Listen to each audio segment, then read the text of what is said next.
안녕하세요. 선한 로로쌤입니다. 자, 2022년 3월 12일 목요일 시황방송 시작하도록 하겠습니다. 자, 먼저 다우지수입니다. 다우지수는 2% 상승을 보이면서 이제 저점을 이탈하기보다는 그래도 소폭 반등이 나왔습니다. 2%지만 소폭이라고 할 수밖에 없을 정도로 최근에 좀 하락이 있었는데 빠르게 이제 33,800쪽을 좀 회복하기를 기대해 보겠습니다. 자, 나스닥 또한 3.59% 굉장히 큰 규모의 상승이 나왔는데 그림만 보면 비슷하죠. 최근에 워낙 변동폭이 컸기 때문에 3.6% 가까이 상승했음에도 불구하고 33,200 정도 건드려주는 모습입니다. 나스닥 같은 경우는 14,000포인트 바로 회복되긴 좀 어렵고 좀 쉬어야 되지 않겠느냐라고 말씀드렸는데 또 급하게 밀렸다가 다시 한번 회복되는 모습입니다. 자, 이게 이슈가 뭐가 있었냐면은 미국에서 러시아산 에너지 수입 전면 금지를 선언했습니다. 그리고 영국에서도 단계적으로 수입 중단, EU에서도 연말까지 러시아산 가스 3분의 2를 감축하겠다라는 목표를 내세우고 있습니다. 그러면은 주가에는 좀 어려운 인플레이션 우려감에 의해서 어려운 동향이 나와야 되는데 자, 이 부분에 대해서 반대쪽에서 좋은 이슈가 나왔습니다. 아랍에미리트에서 오펙 플러스의 증산 속도를 높이도록 요청하겠다.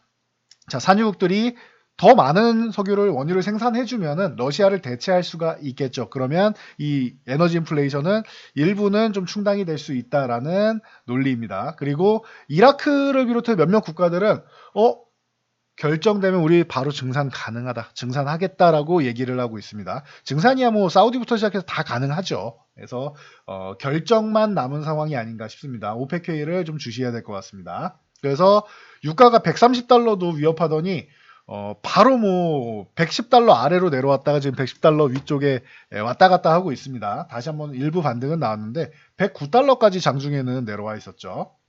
그러다 보니 나스닥과 다우가 긍정적인 모습을 보였고 또 러시아랑 우크라이나가 4차 회담 앞두고 외무장관 회의를 먼저 개최한다라고 합니다. 매년 이 터키에서 이제 외교 안보 행사가 이제 열리는데 이게 3월 11일부터 13일까지입니다. 그래서 11일 하루 전인 오늘 밤이 되겠죠. 우리나라 기준으로 오늘 밤에 새벽에 이제 먼저 만나서 이제 종전 논의를 한다라고 하는데 종전이 뭐 외무장관끼리 만나서 될지는 모르겠어요. 근데 가능성이 열린다라는 것만 해도 의미가 있다라고 봅니다. 계속 말하는 게 러시아에서는 이렇게 말을 합니다. 우리 요구를 다 들어줄 때까지 전쟁은 지속된다. 푸틴이 계속 얘기하고 있죠. 그리고 우크라이나에서는 우리는 해결책을 갖고 있다. 푸틴 직접 와라. 직접談判 짓자라고 이제 젤렌스키 대통령이 얘기를 하고 있습니다. 그래서 그 중간 다리 역할을 외무장관 회의에서 잘 이어갈 수 있다라고 하면은 또 4차 회담에서는 기대감을 모아볼 수는 있겠죠. 아직까지는 뭐 전쟁은 뭐 지속되고 있는 상황이니까요. 자, 그리고 미국은 이제 다음 주면은 FOMC 회의까지 나오면은 이제 큰 이슈들은 전쟁 빼고는 일단락이 된다라고 보시면 됩니다. 불확실성이 해소되는 구간이죠. 자, 우리나라도 큰 이슈들이 있었죠. 어제 대통령 선거가 있었습니다. 20대 대통령 선거에서 5년 만에 정권이 교체됐어요. 그리고 이제 그에 반응해서 오늘 우리 시장이 좀 움직임이 나왔고, 그리고 오늘은 선물 옵션 만기일이었습니다. 자, 이틀 전에 만기 지수로 예상 지수로 상단 쪽을 봤을 때 외국인들 같은 경우는 2,600 한 70에서 80 정도까지는 가능하다라고 말씀을 드렸었는데 딱 그 사이에서 오늘 거의 움직였던 것 같아요. 개장 초에 한 차례 상승이 나오고 오후장에 한번 밀려 내려오긴 했지만 2,600 한 70에서 80 정도 이 정도는 이제 왔다 갔다 하면서 마무리가 되었다. 해서 보시면 될 것 같고 사실 이틀 전까지만 해도 이렇게 말씀드렸습니다. 이 구간에서 플러스 마이너스 한 1% 정도 사이가 적당하고 그리고 최대치는 2,600, 80이다. 근데 이거는 이제 워낙 지금 전쟁 중이고 하다 보니까 특별한 이슈가 있어야지만 갈 것 같다 말씀드렸는데 유가가 일부 안정을 보이는 이슈가 있었습니다. 그러면서 미국이 올라오고 우리나라도 갭상승 출발하면서 그리고 대통령 선거 이후에 이제 정책 관련해서 이제 일부 관련주들이 좀 환호를 보이면서 상승을 이끌었다라고 보시면 될 것 같습니다. 그래서 2,680 그래도 오랜만에 저점에서 좀 시원하게 좀 올라온 것 같은데 이걸로 만족할 수는 없겠죠. 2,750 정도는 빠르게 회복해 줘야지 우리나라도 안정을 찾을 수 있다. 그 전까지는 조정 구간이다라고 보시면 돼요. 지금 약세 구간에서 벗어나지 못하고 있다. 보시면 될 것 같고 2750을 회복해도 약세 구간은 맞습니다. 2950 회복될 때까지 약세 구간은 맞는데 적어도 추가 하락에 대해서는 이제 더 걱정하지 않아도 되는 구간으로 올라올 수 있다라는 거예요. 뭐 그러기 위해서는 일단 전쟁 리스크가 해소가 되어야겠죠.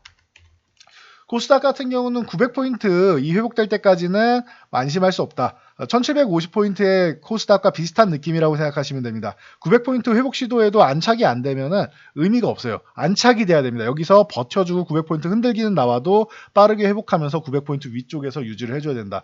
그렇게 된다라고 하면 코스닥은 최근에 좀 가파르게 내려왔지만 오히려 신용잔고를 해소하고 추가적으로 상승하기 위해서는 좋다. 이런 불확실성이 3월에 대부분 해소가 되는데 전쟁만 우리가 아직 정확하게 알 수가 없다. 전쟁까지 해소된다라고 하면 생각보다 빠르게 980포인트를 건드려줄 수 있고 980까지 회복되면은 전고점 넘어가서 52주 신고가로 갈 가능성이 매우 높다라고 누누이 말씀드리고 있습니다. 그래서 일단은 코스닥 같은 경우는 밀렸지만 걱정할 필요는 없고 900포인트 회복되고 전쟁 리스크 해소된다라고 하면은 그때부터는 여러분들 굉장히 좀 편안한 순간이 올 거라고 다시 한번 자신 있게 말씀드리겠습니다.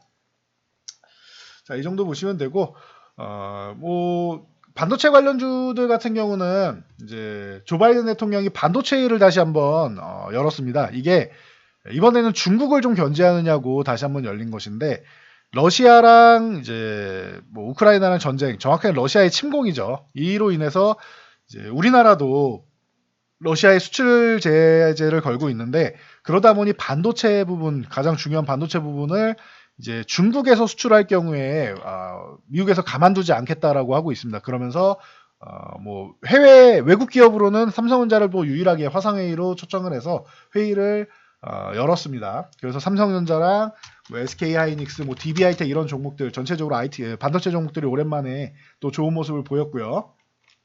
자, 네이버랑 카카오 같은 경우는 이제 윤석열 당선인이 이제 인터넷 플랫폼 쪽의 규제 부분을 이제 뭐 법안을 뭐 신설하던가 해서 리스크를 좀 완화하는 부분을 좀 기대감을 모으고 있습니다. 그래서 기존에도 말씀드렸듯이 이 플랫폼 기업들 같은 경우는 지난 정권에서 좀 문매를 좀 맞았는데 특히 그 국정감사부터 시작해서 계속 골목상권 침해 쪽으로 문매를 맞았죠. 그리고 나서 이게 선거 이후나 선거 전후 정도로 보시면은 모아가시면 괜찮지 않겠느냐라고 기존에도 말씀드렸었는데 지난주에도 한번 말씀드렸는데 요 네이버랑 카카오 같은 경우가 은근슬쩍 올라오고 있습니다. 그러면서 거래량도 좋아가지고 이게 워낙 하락폭이 커서 그런지 오늘 8.5%나 올라온 겁니다. 굉장히 큰 상승폭을 보면서 의미 있는 구간을 만들기 시작했다.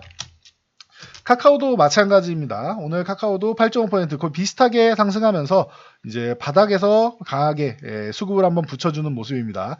105,000원 구간에서 한번 저항받고 쉬느냐 아니면 10만 원을 넘어가느냐 이 두 가지를 보셔야 되는데 지금 구간은 위쪽으로 올라가도 내일 만약에 상승 출발을 한다면 먹을 게 별로 없죠. 그러면은 아예 10만 5천 원을 넘어가서 안착하면 매매를 하거나 10만 5천 원에서 저항받는다라고 하면은 다시 한번 뭐 쉬는 구간에서 보셔야 되는데 저항받으면 생각보다 강하지 못한 거예요. 강한 종목을 찾아가시는 게 맞고 10만 5천 원을 넘어가서 위쪽에서 안착이 된다라고 하면은 카카오를 노려보는 것도 방법이 됩니다.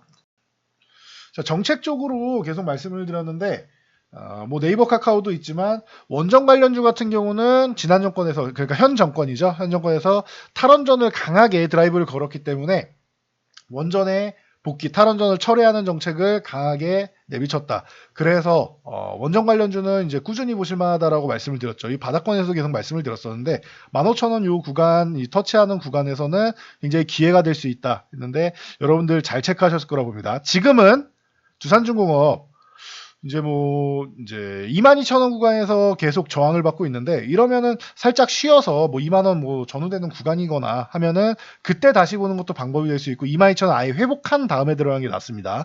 회복한 다음에 들어가면 더 강하고 더 빠른 움직임이 나올 수 있겠죠. 그래서 원전 관련주들 두산중공업 비롯해서 보성파워텍, 일진파워 뭐 등등 이런 종목들이 장중에 굉장히 강세를 보였는데 마감에는 그래도 윗꼬리 달고 좀 밀려 내려오긴 했습니다. 참고하시고요.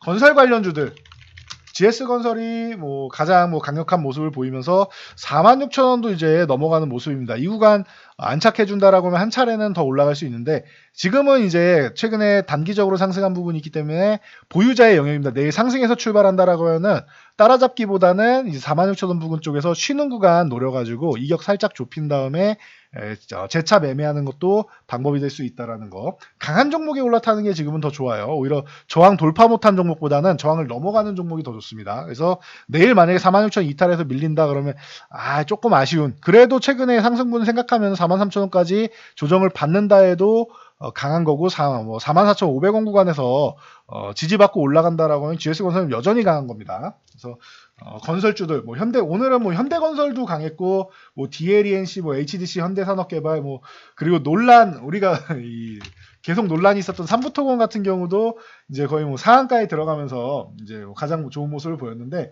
이 외에 저희가 보시라고 한 게 건설 쪽 보시면서 건자재는 항상 같이 들어간다라고 말씀드렸죠. 기존의 삼목에스폰 같은 경우 무수히 말씀드렸는데 상승 후에 지금 과열 종목 들어가 있는 상태입니다. 그래서 22,000원 구간만 유지해준다라고 하면 괜찮고 24,000원 넘어가면 다시 한번 시세를 만들 수 있는 것이고, 그리고 성신양회랑 이제 대림비엔코, 벽산, 하츠, NX 이런 건자재 쪽 계속 말씀을 드렸습니다. 이 시멘트 쪽도 계속 말씀을 드렸는데 한 차례 이제 유진기업의 M&A 이슈로 한 차례 올라오고 제자리 돌아왔다가 지난주에도 그리고 이틀 전에도 좋은 모습 보인다라고 계속 말씀을 드렸습니다. 성신양회 같은 경우도 14,000원 넘어간다, 이렇게 넘어가준다, 안착한다라고 하면은 앞으로도 꾸준히 볼 수 있는 종목이 됩니다. 그래서 시멘트 관련주 그 외에 건자재주들 보시면 되고, 그리고 틈새 시장으로 볼 수 있는 게 IS 동서라던가 아니면은 인선 ENT 같은 경우가 이제 폐기물 쪽으로 해서는 추후에 볼 수 있다 말씀드렸는데 이거는 후발주로 나중에 보시는 종목입니다. 이거 계속 강조드렸죠. 다른 종목 다 올라가고 더 이상 잡을 수가 없다, 먹을 게 없을 것 같다 싶을 때, 그럴 때 뒤늦게 요런 섹터, 이 폐기물 관련 쪽도 같이 한번 볼 수 있다라는 거. 이쪽은 후발주다라고 말씀드렸어요. IS 동서 같은 경우는 꾸준하게 올라왔으니까 여러분들 계속 관찰하실 거라고 봅니다. 그래서 IS 동서 같은 경우도 틈새 시장으로는 꽤 훌륭한 역할을 했죠. 그래서 보시면 되고, 이제는 이제 만약에 내일 추가 강세를 보인다 그러면은 이제 보유하신 분들 이제 한 차례 놓아주는 과정으로 가는 게 좋습니다. 자, 안철수 국민의당 대표는 이제 단일화를 했죠. 그래서 대통령직 인수위원장이 유력하다는 소식이 있는데, 그러다 보니 안랩이나 써니전자 이런 안철수 관련주로 꼽히는 인맥 관련주들이 올라오는데, 다시 말씀드리지만 인맥 관련주는 선거가 다가오면 다가올수록 그 선거가 끝나면은 자제하셔야 됩니다. 이게 추세적으로 해서 계속 올라오면 좋겠지만 대체적으로는 반짝 상승으로 보통 마무리가 되는 경우가 많으니까 이런 쪽보다는 차라리 안정적으로 정책주를 보시는 게 나아요. 정책주가 휴식을 취할 때 보시는 게 더 유리합니다. 정책주는 이번에 탈원전 쪽 보시면 알겠고 수소 쪽 보시면 알겠고 하다시피 추세적으로 그 정권에서 해당 이제 정책을 이제 포기하지 않는 이상은 꾸준히 회자가 될 수 있다는 거 다시 한번 말씀드리겠습니다.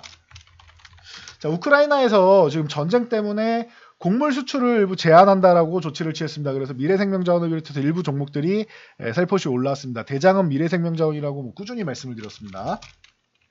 바이든 대통령이 가상화폐 연구랑 디지털화폐 쪽 개발 검토하는 부분에 행정명령 서명 앞두고 있다라고 했는데 서명을 했습니다. 그러면서 KCT가 대장이라고 눈을 말씀드렸고 한네트, 로지시스트 이런 종목들, KCS 같은 종목들이 따라온다 말씀드렸는데, 그래서 제가 이렇게 말씀드렸죠. 이틀 전에 요거 추격 매수하지 마시고 보유자의 영역이고, 만약에 상승이 정체되는 구간이 나올 텐데 오늘 상승이 나오면은 좀 비중 좀 축소하는 게 좋다라고 말씀드렸죠. 오늘 만약에 잘못 따라 들어갔으면 윗골이 9천에서 매수했으면 거의 마이너스 10%로 마감을 하는 겁니다. 그러니까 다시 말씀드리자, 급등한 종목 다음날 이렇게 급상승했을 때 욕심 부리기보다는 내가 정말 분단위, 초단위로 단타에 자신 있다 하시는 분들이면 하셔야죠. 근데 그런 분들 외에 평범한 분들, 특히 직장인분들 같은 경우 회의 잠깐 들어갔다 나오면은 위에 매수해놨던 거 쪼르륵 밀립니다. 그러니 일반적인 분들은 이런 종목들은 미리 사놓은 게 아니면은 추격 매수하기보다는 추후에 조정을 기다리거나 말씀드렸듯이 정책 관련주나 다른 종목들을 좀 안전한 종목들을 보시는 게 더 유리하다는 거 말씀드리겠습니다. 그래서 오늘 다시 한번 정리해드리면 전체적으로 시장에서 흐름이 좀 바뀌고 있어요. 이번에 대선 끝나고 나서 돈의 흐름이, 자금 흐름이 이동하는 거 여러분들 잘 느끼셔야 되고, 추격 매수 자제하시고 쉬는 타이밍이 꼭 옵니다. 그래서 이제 막 출발하는 종목들 놓쳤다라고 하면은 괜히 내동매매에서 고점에서 물리지 마시고 쉬는 타이밍 조금 기다리세요. 그래서 기다리거나 아니면 아직 좀 덜 오른 종목들 있죠. 정책 섹터인데 그리고 이게 변두리 종목이 아니라 핵심 종목인데 덜 오르고 이제 오르기 시작한다. 차라리 이런 종목을 상승 초입에 있는 종목을 보시거나 아니면 먼저 올라서 쉬는 종목들도 있어요. 선반영돼서 먼저 오른 종목들 지금 쉬고 있는 종목들 있죠. 여러분들도 이 종목들 저희는 이제 체크가 돼 있는데 이 종목들 여러분들이 들어가시면 되는 거예요. 그래서 다시 말씀드리지만 추격 매수 자제, 쉬는 타이밍에서 매수. 그래서 기다리거나 아니면 덜 오른 종목을 매수한다. 아니면 먼저 올라가서 지금 쉬고 있는 종목들을 매매한다. 이 정도만 여러분들이 정리하시면 지금 시장에서도 지금 매매할 수 있는 구간이 옵니다. 그래서 전쟁 때문에 최근에 좀 이제 손이 잘 안 나가셨을 텐데 이건 누구나 마찬가지입니다. 그렇지만 이제는 방금 말씀드린 종목들 여러분들이 서치하셔가지고 찾아서 매매를 하시면 되고 만약 여러분들이 혼자서 찾아내기 어렵다라고 하시면 언제든지 저희 쪽에 문의하시면 됩니다. 자, 그리고 3월 피드백 신청 공지가 올라왔습니다. 이 아래 보시면은 이제 저희가 그 댓글을 하나 남겨놨으니까 본문에 있는 이 종목 진단 신청을 클릭하셔도 되고 댓글에 저희가 올려드린 링크 클릭하시면은 신청하실 수 있습니다. 피드백 이제 막 올렸으니까 영상 확인하시고 많이 신청하시기 바랍니다. 지금 내 종목 어떻게 해야 될지 모르겠다 하시는 분들은 꼭 피드백을 신청하시기 바랍니다. 전 여기까지 말씀드리고 물러가도록 하겠습니다. 영상이 도움되셨다면 좋아요와 댓글 하나씩 남겨주시고요. 영상 잘 참고해서 모두 안전 투자하시기 바랍니다.